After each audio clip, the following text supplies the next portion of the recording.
How did one single viral music video literally break YouTube? Back in 2014, the view counter on YouTube completely shattered. Engineers were scrambling, rewriting their system on the fly. And the crazy part? It wasn't a hacker, it wasn't a server catching on fire. It was a fundamental property of how computers store data, specifically how the C programming language manages numbers in memory. Okay, so the culprit was a song you definitely remember, Gangnam Style by Psy. When YouTube's programmers first designed the view counter, they had to make a choice. They had to ask themselves, what is the absolute maximum number of views a video could possibly get? To them, 2 billion seemed like a wildly unreachable limit. Because of that assumption, they used a standard C data type called an int to count the views. Now, on a typical computer, the absolute maximum value an int can safely hold is right around 2 billion. So, when Gangnam Style blew past that number, the variable literally ran out of memory space to count any higher. It overflowed. It wrapped all the way around into negative numbers. YouTube had to urgently update their code to use a larger data type called a long.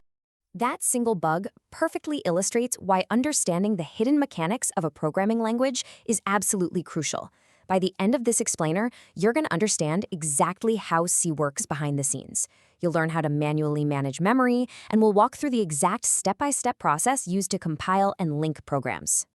Let's do a quick mental check right now. As a C programmer, your goal is to pick the smallest data type that safely holds your numbers, just to save memory. So if you were tracking the number of people on a commercial airplane, what would you use? Well, a short data type maxes out at about 32,000, so that's perfect. But what about counting the people on Earth? That's over 8 billion. For that, you'd absolutely need a long. And for a standard bank account balance, an int usually does the trick.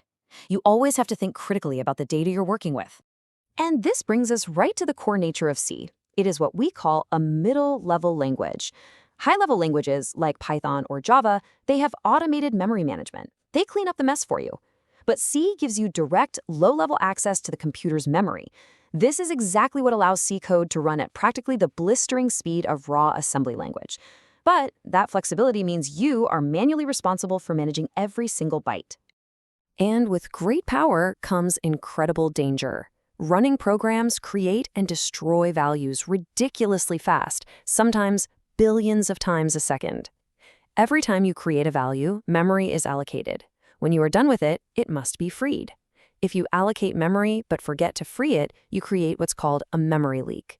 Over time, this tiny bug wastes resources until it literally eats up all the computer's memory, pulling the entire system down in a total crash. Wait, here's another massive trap students fall into. High-level languages generally check your array indices, right? They make sure you aren't reading outside the bounds of your data. While C does not care. If you use an invalid array subscript that's out of bounds, you end up accessing a memory address that is completely off-limits. When that happens, the operating system steps in and forcefully shuts your program down on the spot. We call this a segmentation fault, or a seg fault. So the foundational idea here is that every single value in a program lives at a specific accessible memory address. And C lets you interact with these exact addresses directly, using something called a pointer.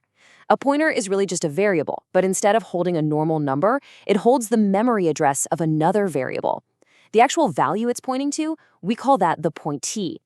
Let's connect this to something in the real world. Think of a pointer as being exactly like a street address. Let's say 123 Main Street. The physical building sitting at that address is your pointee. Normally, an address points to a place you can actually visit. But what if the building at that exact location was demolished? You'd be holding on to an invalid address. In C, if your pointer holds a location with no valid data, it's an invalid pointer. Trying to use it is like walking into a demolished building. It's going to crash your program.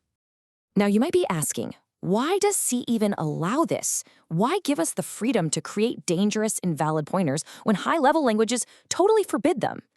Well, the answer is hardware. Keep in mind, C is used to write operating system kernels and device drivers.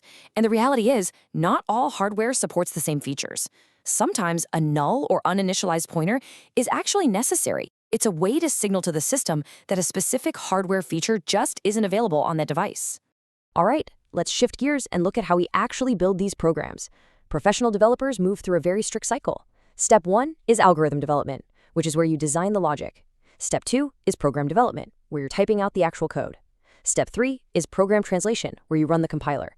And finally, step 4 is program execution, where you run the application and test the output. Now wait, this is super important to remember for your own debugging. During step 3, translation, your compiler is looking for syntax errors.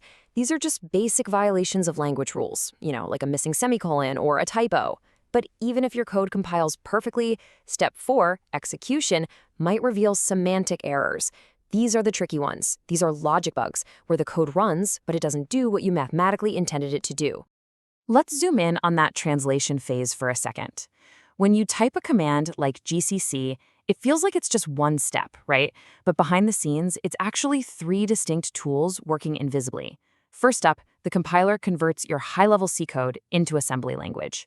Second, the assembler takes that assembly and translates it into raw machine code. And third, the linker steps in to create your final executable. And linking is absolutely fascinating. You see, modern programs aren't just written as one giant file. They're highly modular. You're dealing with dozens of separate source files. The linker is the crucial piece of software that collects and combines all these scattered pieces of object code into a single, cohesive file that can actually be loaded into memory and run. It figures out where all the symbols go and relocates the code to its absolute memory positions. Now, there are 3 main types of these object files, and they all follow a standard called the executable and linkable format, or ELF for short. A .o file is a relocatable object file, basically a chunk of code just waiting to be combined. Then you have a .out, which is your final executable object file, totally ready to run. And finally, a .so file is a shared object file. That's a library that can actually be linked dynamically while the program is loading or even while it's already running. While the linker is stitching everything together, it has to track identifiers like function and variable names, which it calls symbols. And the linker enforces some really strict rules. A strong symbol, like a global variable that you've initialized, claims a very unique memory location. You simply cannot have 2 strong symbols with the exact same name, or the linker is going to throw a massive error. Weak symbols, on the other hand, like uninitialized variables, act kind of like a fallback. They allow multiple definitions without confusing the linker.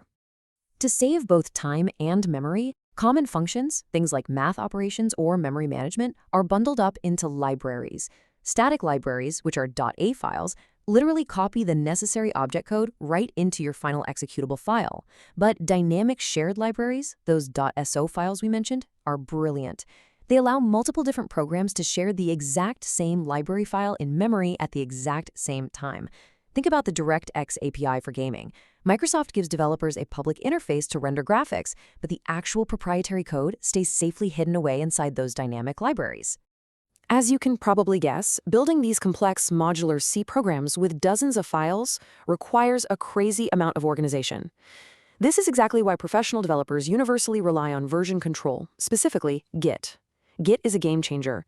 It lets you safely store multiple versions of your project, collaborate with massive teams without accidentally overwriting each other's code, and, crucially, instantly rewind to an earlier version if you accidentally trigger a massive memory leak. So here is a quick retention cheat sheet for the daily Git workflow. First, you use clone to download a repository to your machine. Then you pull the latest changes from your team. You'll constantly check the status of your current files. When you're ready, you add your new code to the staging area. You commit those specific files with a clear, descriptive message. And finally, you push those changes back up to the origin server so the rest of your team can see your brilliant work. We have covered some incredible ground in this explainer today. We saw exactly how a simple data type assumption literally broke YouTube. We explored how C trades automated safety nets for raw, unbridled speed. And we traced the exact path your code takes from a simple text editor, through the compiler and linker, all the way into a running executable. C hands you the keys to the entire system. The real question is, now that you understand the mechanics, are you ready to manage your own memory safely? Join me in the next explainer, where we're going to put this into practice and actually write